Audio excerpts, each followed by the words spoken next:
Last one that I've got right now. Actually, we could throw one more in here too. Guardians 3 dropped. The trailer for Guardians 3 did drop. And we're going to come in the D block. We're going to talk about the Guardians Holiday Special. But let's talk about Guardians 3 trailer first. What did you think of the trailer? First off, the music. He's so good at that. These trailers, Guns trailers, are just good. Like these teasers. So this again, so good. So good. I feel like there's a lot of great things that they touch on, and again, there's some spoiler territory here. I love that they are at least appearing to tackle Rocket's story. And the otter, what's the otter's name? The otter's from the comic books. Oh, the otter is his girlfriend in the comics, and I actually have those 4 original comics over here on my shelf somewhere, but and I had them from my childhood. They are in bags from when I was a kid because I had the forethought to bag those things after I read them because they were so good. I'm such a nerd. That's why you're on this show. I have the 4 original Rocket Raccoon comics. Look, dude, that's why you're on this show. We're all giant fucking nerds here. I'm happy. I'm certainly proud of it. All y'all in the chat too. We love you. But that being said, I'm excited to see them tackle that. I'm hoping that the story grows, that this movie focuses much more. Now, Peter's had his time in the sun, and the team has so much heart, and there's so many more interesting stories to tell as part of the team. And I think we're going to talk a lot about that in the Guardians Holiday Special section. I just really hope that we do not get the Peter Quill show too much of Peter and I can't believe Gamora. I'm interested to see how that story resolves, but I'm kind of done. I'm kind of past that story now. I'd like to see everyone else. I'd like to see more with everybody else. Can I say on the Rocket topic, Bradley Cooper? First off, when they got him originally for Rocket, I was surprised that he would be like, I was like, Bradley Cooper decided to do this project? Like, hey, Bradley, we know you've done all these cool things, and you did the Chris Kyle thing and did all this other stuff, and you're like an action hero. Would you mind playing a 3-foot tall raccoon in voiceover? But here's the thing, and he did so good. I'll just, I'll briefly put myself in the shoes of Bradley Cooper, even though I wouldn't fit in them because Bradley Cooper is kind of amazing. Yeah. That being said, no bias. I like Bradley Cooper. He's pretty great. If I was in Bradley Cooper's shoes, I would 100% take a role like this. It's voice acting for one. So, there is some physicality to that, but as far as being able to go in and to do to be able to go in and just kind of come up with a voice and come up with a character for this. And as somebody that does voice acting, to me, that's why I'm asking you this too. Yeah, I mean, seriously, you give me this, I'm I would bite into this so hard. It'd be like the best apple I ever had. Just give me a giant bite of this. Yeah. This seems so much and fun. I think he's done a great job with Rocket. Amazing. Mm-hmm. Oh, for sure. I would agree. As much as I would say that even Vin Diesel has done a great job with Groot, even though Groot doesn't have a very lot much of in the lines, way of lines. But I mean, he the delivery, emotes there's well a personality into Groot. there. Yes, he does.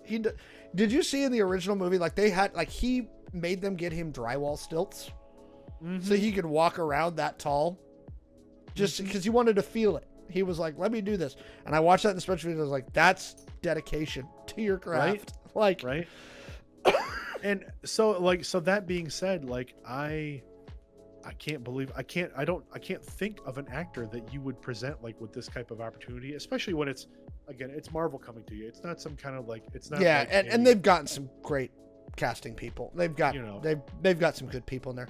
So here's my thing with the trailer. So first off, one of the things that I saw in the trailer that I was like, I'm glad we're getting it now, but I was really shocked we didn't get it before Infinity War, and that's Adam Warlock.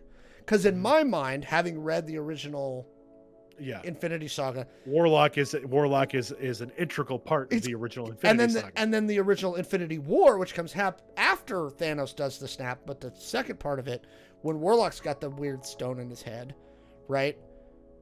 He's kind of important to this whole thing, and we're getting Adam Warlock after Thanos is dead, and so that's wigging me out a little bit. But we are finally getting Adam Warlock, and he looks good.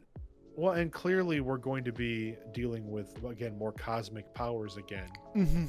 You know, which is again at the heart of the Guardian stories. Like it's cosmic Marvel, right? So we get to delve into like the really crazy Jack Kirby shit.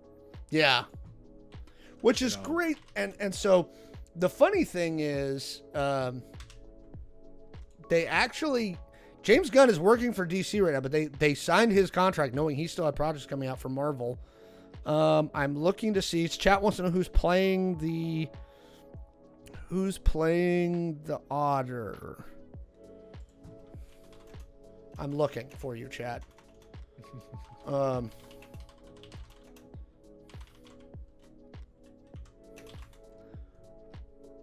Lila the anthropomorphic otter, Rocket's true love, blah blah blah blah blah blah blah blah.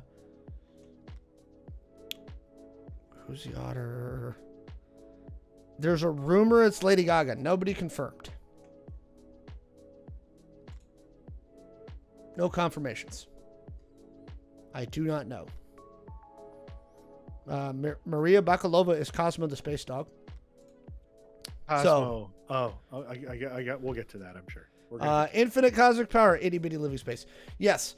By the way, those moments that you see with Rocket, again, coming back to Rocket, I want this to be Rocket's story. I feel like that's what they're hinting toward. That we're going to get a lot of this being like Rocket, his story, and how the Guardians like try to help Rocket deal with his story. Now there's been a lot of internet. Because Rocket's story is extremely tragic. It is. And that brings me to the other tragedy. There's been a lot of rumors into that. Do you think they're going to... So this should be the final Guardians movie. Do you think they're going to kill somebody off or multiple Guardians off in this film? Just based on what you saw in the trailer. Because this looks like the stakes are super high. We have Adam Warlock, which is one of the most powerful characters in the Marvel universe. Right? I think the potential is there, but I also like... You know, having obviously seen Gunn's other work, not just in Marvel and DC, but other things, I feel like if that happens, Gunn will present either a very good reason for it or a very like hand-waving, like this happened is a matter of course. Like this is just something that happened and that's just deal with it. Like, you know, I feel like it's going to be one or the other real heavy, and yeah. And I see chat mentioning it too. Like, Gunn is very much like this is the last Guardians movie. And I'm hoping that Marvel sticks with that. I don't trust that Marvel will stick with that, but I'm hoping they do. I think 3 is the perfect number for the Guardians. Bring them back in like cameo roles and other stuff, but yeah. Oh, by the way, and last thing I want to mention about the trailer. Can we talk about yoked Groot? Yoked young Groot. He's like burly Groot. And then the part with 6 arms with the guns where he's like, we are Groot. We got the we are Groot again. That's what cracked me up in the special. When you get to see him in the special. And I was like, oh my God. Like all I could think was that Groot saw Hulk and was like, I want that. Let's go. Because when you look at like when they show you close-ups of Groot's face, it very much looks like they took Bruce's face and like smoothed it out on top of Groot's. Like it's there we go. It's very cute in that way. But I definitely love yoked Groot, thick Groot. And then we get 6-armed Groot with all the guns yelling "We are Groot," which I'm looking forward to again as well. I think the Guardians trailer was better than the Indiana Jones trailer. Oh, 100%. I mean, I feel like it was cut way better. B, it was like 3 times more interesting. Like just I feel like I know what the movie's probably about is about Rocket's journey and how he became Rocket. But again, as we talked, like that the Guardians trailer gives you enough to make an educated guess as to what is going to be happening in this film. What's in this film? Yep. Whereas the indie trailer really gave you a bunch of what appeared to be disconnected scenes and no connective tissue at all. I mean, personally. I agree with you. Okay, so the last trailer I want to chat about today, and I don't know if you've seen it, but the latest, the final Ant-Man 3 trailer is out. And I am super curious about this one. I have not watched this trailer, and again, I know my spoiler, my inner hatred of spoilers. You watched the first trailer, right? I did. I watched the first teaser, and I watched the first purple trailer. face Kang looked right, but I was wondering how they were going to do that without it making it look stupid. But they've done a good job. I'm super curious about the quantum realm. Again, I feel like they've built a lot of interest into it just from the fact that the quantum realm is such an unknown quantity. And it looks interesting visually. Yeah. Well, I mean, the same thing that we ran into with Doctor Strange, right?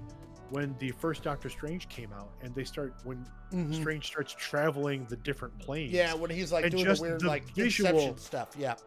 Not just the Inception stuff, but when the Ancient One first kind of knocks him into the astral plane. Yep. And he literally is just basically traveling backward through different planes of existence, and the visual cornucopia that you got, like the visual effects team was having a blast with all these different for sure ways that you could, and again the same thing with Multiverse of Madness when he and America Chavez are kind of going through, they're traveling through the different planes, and you get to see them shift matter forms and like everything just happening around them. That visual, like, just style buffet, that dial was turned up to 11, and I feel like they're doing that with the quantum realm too, and I feel like that they have to. And so this is what interests me, because Phase 4 was okay, but it was very disjointed. We weren't really sure what they were doing. I feel like Phase 5's kicking off with a bang. Between Ant-Man and the Wasp, Quantumania, Guardians 3, and the Marvel, like, just on the two trailers we've seen from the first two shots out of Phase 5, like, wow. Like, they're going in strong on Phase 5, because Ant-Man looks strong based on the trailers. And right now, Guardians looks like it's going to be another knockout hit for James Gunn. Phase 5 is going to be better. I mean, I think what we're going to see is Guardians 3 is going to come out, and everyone's going to be like, damn it, he signed with DC. Fuck. All right, so that's all the trailers. There's a lot, and I think we're finally past kind of the post-COVID slowdown where I think all the shutdowns from COVID slowed our kind of releases and stuff, and I think we're coming out of that now, where they're catching up with their release slates. So I'm excited. We've got some good trailers. Bad Batch, Guardians. So, yeah. Tell us what your favorite trailers are. I love trailers. I'm the guy at the theater who watches all the trailers. I love trailers. They're one of my favorite things. I watch, it's not like I close my eyes. No. I watch trailers at the theater, but when they get released online, I do actively avoid them when I can, especially some of them if I are have really an interest. Yeah. If I have an interest in a movie, like a definite interest in a movie, I try to avoid the trailers because I love to be surprised. Some of them are really bad. All right. So